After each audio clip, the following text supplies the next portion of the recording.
सब तो पहला साढ़े बहुत ही प्यारे दोस्त पंजाबी की बड़ी सेवा करने वाले और कूक पाकिस्तान कूक के चेयरमैन जनाब हसनैन पट्टी साहब नूं मैं गुजारिश करना कि तुसी आओ और अपनी गलबात साडे नाल सांझी करो। तुहाडे सब दी तालियां जनाब हसनैन पट्टी साहब।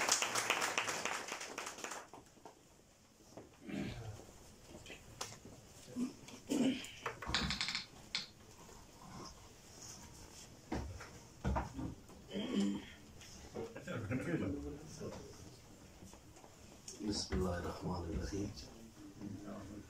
सब तो पहले जी मैं मुबारकबाद पेश करना इस कानफ्रेंस दे वाले नाल इस भरनवी कानफ्रेंस दे वाले नाल पंजाब हाउस दी इंतजामिया सुसन मुदस्सर इकबाल भट्ट साहब पंजाबी लैंग्वेज मूवमेंट नूं और सारे साथी जिहड़े उहदे विच शरीक ने और सारे मुअज़्ज़ज़ मेहमान ने ते साहिब सदर साहिबा डॉक्टर वलीला रहमान साहबा की इजाजत के नाल बिस्मिल्लाह मैं अज का जो मुकाला है चूंकि हुक्म दिता गया जी मुख्तसर करना है तो लिहाजा कोशिश करने मुख्तसर करने की एडा वड्डा शायर होए तो उहदे बारे लिखिया भी होए महान पंजाबी सूफी शायर तो फिर आख्या जाए कि 10 मिनट च मुख्तसर करके करो तो है तो औखा काम लेकिन चलो बिस्मिल्लाह बिस्मिल्लाह जिस तरह तुहाडा हुक्म।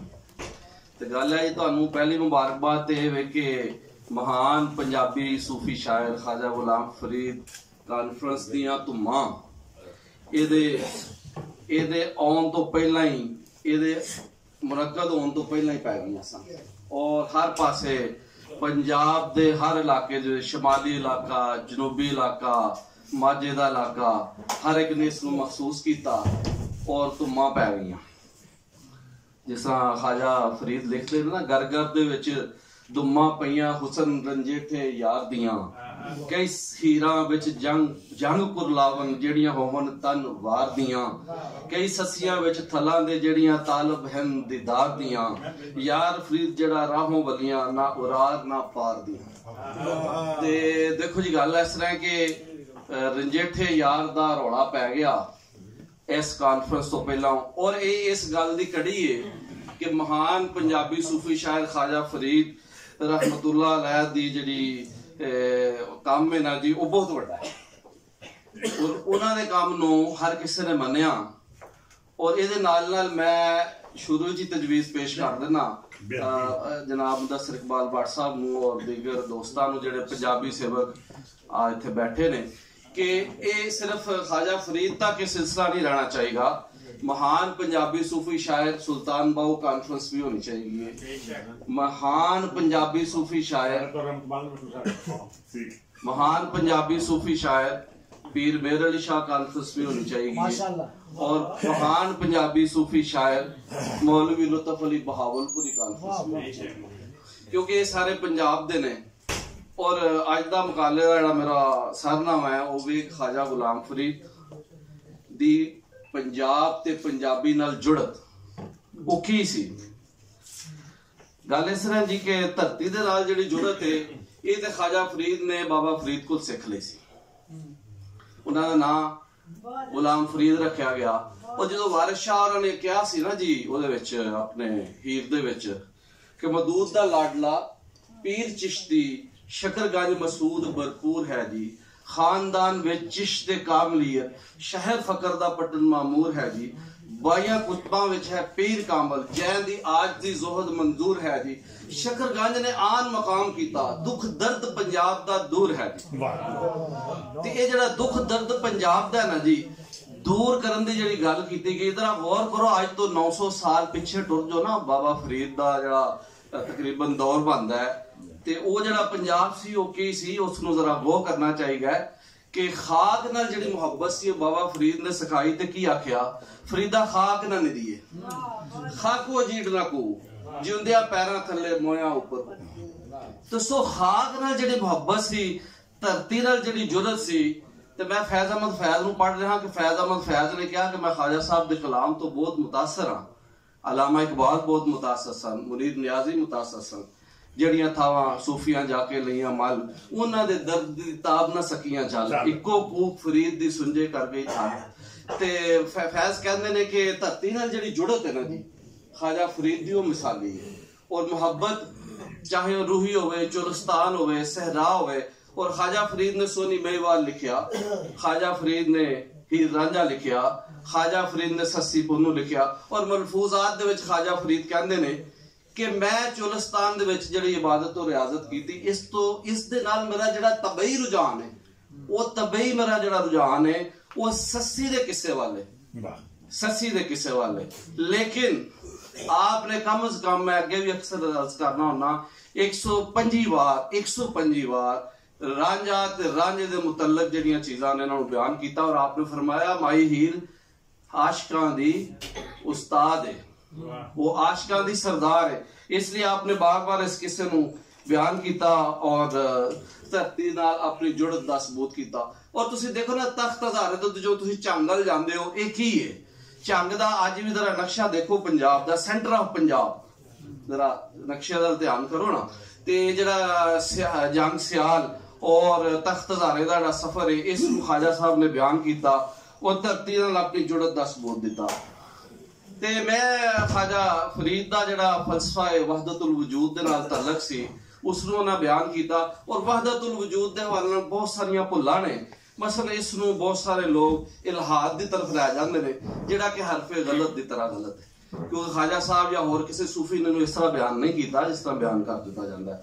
तो गल इस तरह कि जी जिहड़ा पिछोकड़ है वहदतुल वजूद दा, वो की है। सिर्फ एक वाकया मैं बयान करके गल नूं ख्वाजा साहब ते लियावांगा कि एक मशहूर सूफी ने बायज़ीद बुस्तामी रहमतुल्लाह अलैह, उन्हां दे मुरीद आपस में गल्लां कर रहे सन कि एक वेला सी कि रब तो इलावा कुछ नहीं सी, रब तो इलावा कुछ नहीं सी। आप मुतवज्जो होए उन्हां दी गल वाल, थोड़ी देर बाद आप मुस्कुराए। आपने फरमाया की कह रहा है? उन्होंने कहा जी रब तो इलावा एक वेला सी, कुछ नहीं सी। आपने फरमाया आज भी रब तो इलावा कुछ नहीं, क्योंकि हिक है हिक दी दम दम सिख है, जड़ा हिक डू कर जाने वो काफिर मुशरिक है। ठीक है जी, ए वहदतुल वजूद है। वो वजूद जिहड़ा ना जी, उस वजूद दी जिहड़ी तलाश है वो की है, वो ख्वाजा फरीद फिर किस तरह उसनूं बयान करदे ने। कहंदे ने जग फकीर चा कीता इश्क वदी, रला जंगल बर विच सोज जिगर विच, हिंदुस्तान पंजाब विच सारा कूचा, गली शहर विच सोज जिगर विच, दिलबर बाजो जीवन कूड़ा, क्या बह करी सा घर विच सोज जिगर विच, कपड़े लीरा हंजू सीड़ा, जिंदड़ी सूल कहर विच सोज जिगर विच, गुलाम फरीद तब दुखड़े टाले मता मिलम यार सफर विच सोज जिगर विच। वो यार दी जड़ी तलाश है, वो रब दी तलाश है। ठीक है ना जी। तीसरी बात ने ना तलब मुल्क दी ना माल दी, मस्ती खुदाई ख्याल दी, ना तलब मुल्क दी ना माल दी, ना मस्ती खुदाई ख्याल दी। तो इसे चीज नूं बयान करदे ने, और फिर इसलिए बार बार अपनी धरती नाल जुड़ जाते हैं। वो कहते ने विच रूही ते रहिंदियां नाजुक नाजुक जटियां, राती करन शिकार दिलां दे, दिनां ता वलोड़न मटियां ते सहसा दिलड़ियां हटियां। ठीक है जी। ते ये उन्हां दा धरती नाल तल्लक है। लेकिन उहदे नाल नाल ये सानूं ज़हन च रखना चाहिए कि जिहड़ा मैं शुरू च बयान कीता है, शकरगंज ने आन मकाम कीता, दुख दर्द पंजाब दा दूर है जी। वो जो दुख दर्द पंजाब का वो की सी, उसनूं ख्वाजा फरीद ने एड्रैस किया और उसनूं उन्होंने बयान करके बाबा फरीद की तरह का वधे। और वो पैरोकार किदे सन? बुल्ले शाह दे, सच्चल सरमस्त दे, शाह हुसैन लाहौरी दे। और सिर्फ एक गल नहीं बल्कि उन्होंने मलफूजात बोलते हैं। उन्होंने अपने मलफूजात विच बुल्ले शाह का हवाला और शाह इनायत कादरी का मकाबीसुल मजालिस दे विच हवाला दिता है। इस दे नाल नाल उन्होंने हवाला किदा दिता है? शाह हुसैन लाहौरी का। और देखो बुल्ले शाह साहब की जी मतलब वो जड़ा उन्होंने पैगाम दिता, वो पैगाम फैलिया और सच्चे सरमस्त ने फिर उन्होंने गल नूं बयान करदे होए खैरपुर दे विच की किया सी, बुल्ले शाह को बेरागू कीता ही, बुल्ले शाह को बेरागी कीतो ही जिन्हां दा शहर कसूर। यानी बुल्ले शाह की आवाज पहुंची ख्वाजा फरीद तक, सच्चल सरमस्त तक। और ख्वाजा फरीद चूंकि रिसेंट इस दौर के शायर ने, इसलिए कि 1901 उन्होंने डेट ऑफ डेथ है, ਉਹਨਾਂ ਦਾ ਜਿਹੜਾ ਸਾਰਾ ਦੌਰ ਹੈ ਉਹ ਪੰਜਾਬ ਦੀ ਧਰਤੀ ਦੇ ਨਾਲ ਉਹਨਾਂ ਦਾ ਜਿਹੜਾ ਲਿੰਕ ਹੈ ਉਸ ਨੂੰ ਉਹਨਾਂ ਬਿਆਨ ਕੀਤਾ। ਹਰ ਸੂਰਤ ਵਿੱਚ ਦਿਲਦਾਰ ਡਿਠਮ ਕੁਲ ਯਾਰ ਅਗਿਆਰ ਕੋ ਯਾਰ ਡਿਠਮ ਇੱਕ ਨੂਰ ਦੇ ਸਭ ਅਤਵਾਰ ਡਿਠਮ ਅੱਲਾਹੁ ਨੂਰ ਸਮਾਵਾਤੀ ਵਲ ਅਰਦ। ਉਹਨਾਂ ਇਸ ਨੂੰ ਤਰਜਮਾ ਕੀਤਾ ਇੱਕ ਨੂਰ ਦੇ ਸਭ ਅਤਵਾਰ ਡਿਠਮ। ਤੇ ਉਹ ਫਿਰ ਕੀ ਕਹਿੰਦੇ ਨੇ ਹੈ ਅਰਬ ਸ਼ਰੀਫ ਸਿਧਾਈ ਬੂ ਸਿੰਧ ਪੰਜਾਬ ਦੀ ਆਈ। ਔਰ ਮੁਲਕੇ ਪੰਜਾਬ ਉਹਨਾਂ ਦੇ ਪੇਸ਼ੇ ਨਜ਼ਰ ਸੀ ਖਾਜਾ ਸਾਹਿਬ ਦੇ। ਔਰ ਮੁਲਕੇ ਪੰਜਾਬ ਨੂੰ ਜਿਸ ਤਰ੍ਹਾਂ ਵਾਰਿਸ ਸ਼ਾਹ ਨੇ ਬਿਆਨ ਕੀਤਾ ਸੀ ਕਿ ਨਾਦਰ ਸ਼ਾਹ ਤੋਂ ਹਿੰਦ ਪੰਜਾਬ ਥਿੜ ਕੇ ਮੇਰੇ ਬਾਪ ਦਾ ਦੁੱਧ ਬੋਂਚਾਲ ਕੀਤੀ ਹੋਈ। ਔਰ ਇਸ ਚੀਜ਼ ਨੂੰ ਜ਼ਿਹਨ ਚ ਰੱਖਣਾ ਚਾਹੀਦਾ ਕਿ ਅਸੀਂ ਸਾਰੇ, ਮੈਂ ਅਕਸਰ ਕਹਿਣਾ ਹੋਣਾ ਕਿ 5 ਦਰਿਆਵਾਂ ਤੱਕ ਮਹਦੂਦ ਨਹੀਂ ਰੱਖਣਾ ਚਾਹੀਦਾ ਪੰਜਾਬ ਨੂੰ। ਅਸੀਂ ਸਪਤਾ ਸਿੰਧੂ ਹਾਂ, ਅਸੀਂ ਸਪਤ ਸਿੰਧੂ ਰਿਗਵੇਦ ਦੇ ਵਿੱਚ ਪੰਜਾਬ ਦਾ ਪੁਰਾਣਾ ਨਾਂ ਹੈ। ਔਰ ਜਦੋਂ ਬਾਬਾ ਫਰੀਦ ਦਾ ਦੌਰ ਹੈ ਉਸ ਨੂੰ ਤੁਸੀਂ ਸਪਤ ਸਿੰਧੂ ਦੇ ਤਨਾਜ਼ਰ ਦੇ ਵਿੱਚ ਉਸ ਪਿਛੋਕੜ ਵਿੱਚ ਜਰਾ ਸਟੱਡੀ ਕਰੋ ਕਿ ਸਪਤ ਸਿੰਧੂ ਕੀ ਸਤਲੁਜ ਬਿਆਸ ਰਾਵੀ ਚਨਾਬ ਜਿਹਲਮ ਸਿੰਧ ਤੇ ਸਰਸਵਤੀ ਤੇ ਬਾਬਾ ਫਰੀਦ ਉਹਦੇ ਨੁਮਾਇੰਦਾ ਨੇ ਔਰ ਉਹਦੇ ਵਿੱਚ ਪੂਰਾ ਪਾਕਿਸਤਾਨ ਤਕਰੀਬਨ ਆ ਜਾਂਦਾ ਹੈ। ਤੇ ਇਸ ਲਈ ਜਿਹੜਾ ਬਾਬਾ ਫਰੀਦ ਦੀ ਜਿਹੜੀ ਕੂਕ ਸੀ ਉਹੀ ਖਾਜਾ ਫਰੀਦ ਦੀ ਕੂਕ ਹੈ। ਸਾਡਾ ਦੋਸਤ ਦਿਲੀ ਦਾ ਨੂਰ ਮੁਹੰਮਦ ਖਾਜਾ, ਟੁਲਾ ਯਾਰ ਚਹਿੰਦਾ ਨੂਰ ਮੁਹੰਮਦ ਖਾਜਾ, ਅਰਬ ਵੀ ਤੇਡੀ ਅਜਮ ਵੀ ਤੇਡੀ, ਮੁਲਕ ਪੰਜਾਬ ਦਾ ਰਾਜਾ। ਯਾਨੀ ਉਹ ਜਿਹੜਾ ਮੁਲਕ ਪੰਜਾਬ ਦੀ ਜਿਹੜੀ ਉਹਨਾਂ ਨੁਮਾਇੰਦਗੀ ਕੀਤੀ ਕਿ ਹਿੰਦ ਇੱਕ ਵੱਖਰੀ ਇੱਕ ਜਿਹੜਾ ਮੁਲਕ ਸੀ ਔਰ ਪੰਜਾਬ ਇੱਕ ਵੱਖਰਾ ਮੁਲਕ ਸੀ ਜਿਸ ਦਾ ਅੱਜ ਨਾਂ ਪਾਕਿਸਤਾਨ ਹੈ। ਠੀਕ ਹੈ ਨਾ ਜੀ। ਔਰ ਇਸ ਚੀਜ਼ ਨੂੰ ਸਾਨੂੰ ਹਮੇਸ਼ਾ ਜ਼ਿਹਨ ਚ ਰੱਖਣਾ ਚਾਹੀਦਾ ਕਿ ਇਹ ਜਿਹੜੀ ਸ਼ੁਰੂ ਤੋਂ ਚਲਾ ਆ ਰਿਹਾ ਸਿਲਸਿਲਾ ਹਿੰਦ ਪੰਜਾਬ ਦਾ, ਇਹ ਸਾਰੇ ਦੋਸਤ ਇੱਧਰ ਹੀ ਅਗਾ ਵਧੇ ਨੇ, ਸਾਰੇ ਸੂਫੀਆ ਨੇ ਇਸੇ ਚੀਜ਼ ਨੂੰ ਬਿਆਨ ਕੀਤਾ ਹੈ। ਤੇ ਖਾਜਾ ਸਾਹਿਬ ਦਾ ਮੈਂ ਇਸ ਤਰ੍ਹਾਂ ਅੱਗੇ ਬਿਆਨ ਕੀਤਾ ਕਿ ਧਰਤੀ ਨਾਲ ਜਿਹੜੀ ਉਹਨਾਂ ਦੀ ਜੁੜਤ ਸੀ, ਉਹਨਾਂ ਨੇ ਹਾਰ ਸਿੰਗਾਰ ਦੀ ਗੱਲ ਕੀਤੀ, ਉਹਨਾਂ ਕਜਲਾ ਸੁਰਖੀ ਦੀ ਗੱਲ ਕੀਤੀ, ਉਹਨਾਂ ਨੇ ਬੂਟਿਆਂ ਦੀ ਗੱਲ ਕੀਤੀ, ਉਹਨਾਂ ਪੀਲੂ ਦੀ ਗੱਲ ਕੀਤੀ। ਆ ਚੁੰਨੂ ਜਾਲੀ ਰਾਲੀ ਯਾਰ ਪੀਲੂ ਪੱਕੀਆਂ ਨਹੀਂ, ਕਈ ਬਗੜੀਆਂ, ਕਈ ਸਾਵੀਆਂ, ਕਈ ਨੀਲੀਆਂ। ਸੋ ਕਹਿਣ ਦਾ ਮਕਸਦ ਇਹ ਵੀ ਉਹਨਾਂ ਦਾ ਮੁਸ਼ਾਹਿਦਾ ਸੀ, ਉਹ ਧਰਤੀ ਨਾਲ ਉਹਨਾਂ ਜੁੜਤ ਨੂੰ ਬੜਾ ਖੂਬਸੂਰਤ ਅੰਦਾਜ਼ ਦੇ ਨਾਲ ਬਿਆਨ ਕੀਤਾ। ਮਗਰ ਉਹ ਸਿਰਫ ਹਿਜਰ ਦੇ ਸ਼ਾਇਰ ਨਹੀਂ ਸਨ, ਉਹ ਵਿਸਾਲ ਦੀ ਵੀ ਗੱਲ ਕਰਦੇ ਨੇ। ਆਏ ਮਸਤ ਦਿਹਾੜੇ ਸਾਵਨ ਦੇ, ਵਾਹ ਸਾਵਨ ਦੇ ਮਨ ਭਾਵਨ ਦੇ। ਠੀਕ ਹੈ ਨਾ ਜੀ। ਉਹ ਧਰਤੀ ਨੂੰ ਔਰ ਜੋਗ ਵਸਾਨ ਦੀ ਗੱਲ ਕਰਦੇ ਨੇ, ਜੋਗ ਉਜਾੜਨ ਦੀ ਗੱਲ ਨਹੀਂ ਕਰਦੇ ਸਿਰਫ। ਉਹ ਸਿਰਫ ਦਰਦ ਦੀ ਗੱਲ ਨਹੀਂ ਕਰਦੇ ਬਲਕਿ ਦਰਦ ਨੂੰ ਦੂਰ ਕਰਨ ਦੀ ਵੀ ਗੱਲ ਕਰਦੇ ਨੇ। ਇਸ ਲਈ ਉਹਨਾਂ ਜਿਸ ਨੇ ਕਿਹਾ ਉਸ ਨੂੰ ਮੁਨਾਬਾ ਬਾਵਲਪੁਰ ਨੂੰ ਕਿ ਸਹਿਜੂ ਫੁਲੋਂ ਸੇਸ਼ ਸੁਹਾਤ ਹੂੰ, ਬਖਤੇ ਤਖਤ ਨੂੰ ਜੋੜ ਚੁਕਾ ਤੂੰ, ਆਪਣੇ ਮੁਲਕ ਨੂੰ ਆਪ ਵਸਾ ਤੂੰ ਤੇ ਪਟ ਅੰਗਰੇਜ਼ੀ ਥਾਣੇ। ਤੇ ਜਿਹੜੇ ਅੰਗਰੇਜ਼ੀ ਥਾਣੇ ਪਟਨ ਦੀ ਉਹਨਾਂ ਗੱਲ ਕੀਤੀ, ਉਹ ਦੇਖੋ ਨਾ ਉਦੋਂ ਕਰ ਛੱਡੀ ਜਦੋਂ ਕਿ ਜੇ ਅੰਗਰੇਜ਼ਾਂ ਦੇ ਨਾਲ ਖੁਸ਼ਗਵਾਰ ਤਲਕਾਤ ਉਸਤਵਾਰ ਕਰਨ ਦੀ ਗੱਲ ਹੋ ਰਹੀ ਸੀ ਕਿ ਅਜੇ ਅਸਾਂ ਤਲਕਾਤ ਅੰਗਰੇਜ਼ ਨਾਲ ਬਿਹਤਰ ਕਰਨੇ ਨੇ। ਉਹ ਸਾਰੀਆਂ ਸਿਆਸੀ ਜਮਾਤਾਂ ਜਿਹੜੀਆਂ ਕਿ ਬਾਅਦ ਵਿੱਚ ਬਣੀਆਂ ਉਹ ਇਸ ਕੋਸ਼ਿਸ਼ ਦੇ ਵਿੱਚ ਸਨ ਕਿ ਇਹਨਾਂ ਤਲਕਾਤ ਨੂੰ ਬਿਹਤਰ ਕੀਤਾ ਜਾਏ। ਮਗਰ ਖਾਜਾ ਫਰੀਦ ਨੇ ਉਦੋਂ ਹੀ ਕਹਿ ਦਿੱਤਾ ਸੀ ਕਿ ਨਹੀਂ ਭਾਈ, ਤਲਕਾਤ ਬਿਹਤਰ ਕਰੋ ਮਗਰ ਆਪਣੇ ਮੁਲਕ ਨੂੰ ਆਪ ਵਸਾਓ। ਠੀਕ ਹੈ ਨਾ ਜੀ। ਔਰ ਇਸੇ ਲਈ ਫਿਰ ਪਾਕਿਸਤਾਨ ਬਣਿਆ ਔਰ ਉਸਤਾਦ ਇਸ਼ਕ ਲਹਿਰ ਜੈਸੇ ਲੋਕਾਂ ਨੇ ਉਹਦੇ ਵਿੱਚ ਹਿੱਸਾ ਲਿਆ ਤੇ ਉਹਨਾਂ ਨੇ ਕਿਹਾ ਪਾਕਿਸਤਾਨ ਬਣ ਕੇ ਰਹੇਗਾ। याद रखो कड़े हुए हिसाब हिसाबियां ने, छेती काफला मंजिल ते पहुंचना है, चुक ले हुण कदम पंजाबियां ने। तो पंजाबी जो कदम चुकते ने फिर कामयाबी यकीनी हो जाती है। इसलिए पंजाब मीन्स पाकिस्तान, पंजाब का मतलब ही पाकिस्तान है। इसलिए मैं कहना चाहना कि जी मैं तुहाडे नाल गल कीती खाजा फरीद दे हवाले नाल, वो यही है कि उन्हां दी जुड़त पंजाब ते पंजाबी नाल बहुत ज्यादा मजबूत है और ऐसे चीज उन्हां नूं मलफूजात दे विच मिलदी है, किधरे किसी होर ज़बान दा जिक्र नहीं मलफूजात दे अंदर। आप साहब मैनूं टाइम दा एहसास है बिस्मिल्लाह ते मैं जल्दी इंशाअल्लाह वाइंड अप करना। ते ख्वाजा साहब ने उस गल नूं बयान कीता और बार-बार बयान कीता ते ओ जिहड़ा मैं तुहानूं कह रहा ना कि धरती दे नाल जिहड़ा लिंक हुंदा है, एक जर्रे दे नाल, एक खाक दे नाल जिहड़ा लिंक है, वो की है? वो ही है जो ख्वाजा साहब ने कहा सी कि हर सूरत विच दिलदार डिठम, कुल यार अगयार को यार डिठम। ये मजहब पाक नबियां दा, ये मशरब साफ सफियां दा, ये रुश्त इरशाद वलियां दा, आयात डिठम अखबार डिठम। यानी कुरान हदीस पढ़ो, आयात डिठम अखबार डिठम, किते फुल गुल बाग बहार डिठम, किते बुलबुल जार नजार डिठम, किते खस खाशाक डिठम, हिक नूर दे सब अतवार डिठम, किते शाह निजामुद्दीन डिठम, किते फर्द फरीदुद्दीन डिठम। फर्द फरीदुद्दीन, फर्द एक सूफिया दा रुतबा है और फरीदुद्दीन दा जिक्र कर रहे हैं, अपने मुर्शिद बरहक दा जिक्र कर रहे हैं। और मैं तो कहना ये सफर उदो शुरू हो गया सी जो आपका नाम गुलाम फरीद रखा गया।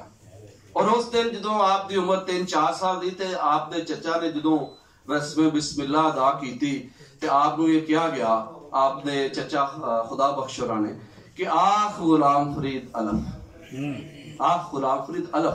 ते आपने कल्ला अलफ ना बोलिया, आपने पूरा फिक्रा ही बोलिया आह गुलाम फरीद अलफ। उन्होंने कोशिश ऐसी कि अलफ बोलन, आपने 3 बारी आख्या आह गुलाम फरीद अलफ, आह गुलाम फरीद अलफ। वो फिर हर बारी बोलन आह गुलाम फरीद अलफ। जो आपने तीसरी दफा बोलिया आह गुलाम फरीद अलफ ते अलफ दी जिहड़ी ओ जोर जिसले दिल ते असर होया, ख्वाजा खुदा बख्श दे उत्ते वजद दी कैफियत तारी हो गई और कुआला नु बुला के कुआली कीती गई और ये सोच दे नाल पड़ी गई और ये ऐलान कर दिता गया सी कि आइंदा आने वाला जिहड़ा दौर है वो पंजाबी सूफी शायर ख्वाजा फरीद दा आ रहा।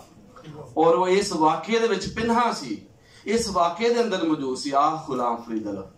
क्योंकि अलफ दा सफर की सी ओही जिहड़ा बुल्ले शाह ने क्या सी, इक्को अलफ तेरे दरकार। ते ख्वाजा फरीद ने भी ओदी गल कीती ते और यही सफर टुरद्या टुरद्या धरती दी इसलाह ख्वाजा साहब दे पेशे नजर हमेशा रही और उन्होंने ये कोशिश की कि ऐसी धरती नूं संवार के इस सतह ते लै आईए कि लोग इत्थों दे खुशहाल हो जान और इत्थों दा गम जिहड़ा मुक जाए। एक दफा एक सरदार ने उन्होंने कहा कि हजरत जी साडे इलाके दे विच चोरियां ते डाके बहुत होंदे ने ते आप कोई नुस्खा दिओ। ते आपने अपनी मशहूर काफी लिख भेजी, चोरियों जारियों अस्तगफार बख्शे इंशाअल्लाह रब गफार, गंदड़ी आदत गंदड़े फेलों तौबा तौबा लख लख वार, लख लख वार मैं बदअमली ते कर रहमत जै डी यार भी ना यार, तेरा शान है फजल करम दा मैं विच डो ते ऐब हजार, आवन यार गुनाह पुराने पिट पिट रोवा जारो जार, रात कबर दी हशर दा सिर ते कड़कम बारे बार, मैं मस्कीन फरीद हां तेदा तू बिन कौन उतारम पार। यानी रब दे हुजूर ने अपना पेश किया इस्तगफार और एक काफी इतनी मशहूर हुई कि इसनू बतौर वजीफा पढ़िया गया और इस चीज नू लोगों ने बतौर जिस तरह के लोग पीर देंदे ने वजीफा क्या पढ़ो तो उस इलाके के लोगों ने पढ़िया और उस सरदार ने आप बाद लिखा कि साडे इलाके च आप दी इस काफी दी बरकत दे नाल चोरियां डाके खत्म हो गए ते मुबल्लिग हुर्रियत व आजादी नू हर किसी ने ख्वाजा फरीद नू खराज अकीदत पेश किया, चाहे वह अल्लामा इकबाल हो और अल्लामा इकबाल ने तो अपने मकतूबात के अंदर भी ख्वाजा फरीद का जिक्र किया, होर भी तसनीफात के अंदर 4-5 जगह ख्वाजा फरीद का जिक्र है। उन्होंने कहा कि इस शायर नू एक इलाके तक महदूद कर दिता गया और आज भी मैं गल करना चाहना वो जेडे इस शायर नू एक खास इलाके तक महदूद करना चाहते हैं। इकबाल ने भी कहा कि ये शायर तो बहुत बड़ा है, बैन अवी शायर है, तुसीं इस इलाके तक महदूद ना करो। ठीक है जी। ते आखिर ते मैं मुबल्लिग हुर्रियत व आजादी जनाब ख्वाजा फरीद नू राजा रसालू होरां दा ए कलाम पढ़ के गल नू खत्म करांगा। तेरे जीवे रूही रांगली, तेरी जीवे रूही रांगली, तेरे जीवन थल मैदान, तेरे जीवन गाबे कटियां, तेरे फल फुल सदा मस्कान, तू रुतां दा बादशाह, तेरे अगे जमीन आसमान, तू उदम दिता कौम नू, एते उन्हां दी पहचान। उदम की सी अपने मुल्क को आप सातू पुट अंग्रेजी थाने। ठीक है जी। पट पट अंग्रेजी थाने पे अपनी झोंक वसान, तेरे शेर हैं कूजे मिसरियां, ते तू शायरां दा प्रधान, शाला वसन जोका तेरियां, तेरा जीवे पाकिस्तान।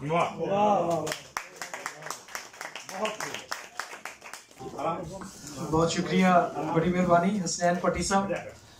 इन्हां दी रिसर्च इन्हां दे काम और इन्हां दा माशाअल्लाह जिन्ना सोना इन्हां ने लिखा है, जिन्नी परवीन दी गलबात की है कि वाकई काबिल सताइश और काबिल दाद ने ये असल च मेरी इन्हां नाल पहला प्रोग्राम तो पहला भी गलबात हुई। मैं कहा कि मेरा जेह्ड़ा मकाला जे मैं पढ़ांगा तो वो तो कम से कम 1 घंटे का तो वो हो जाएगा, क्योंकि इन्ने बड़े महान सूफी बारे गलबात करना। तो बहरहाल इन्होंने मेहरबानी कि उन्होंने मतलब मुख्तसर भी करदिया होया ते फिर भी असीं उन्होंने समेटिया।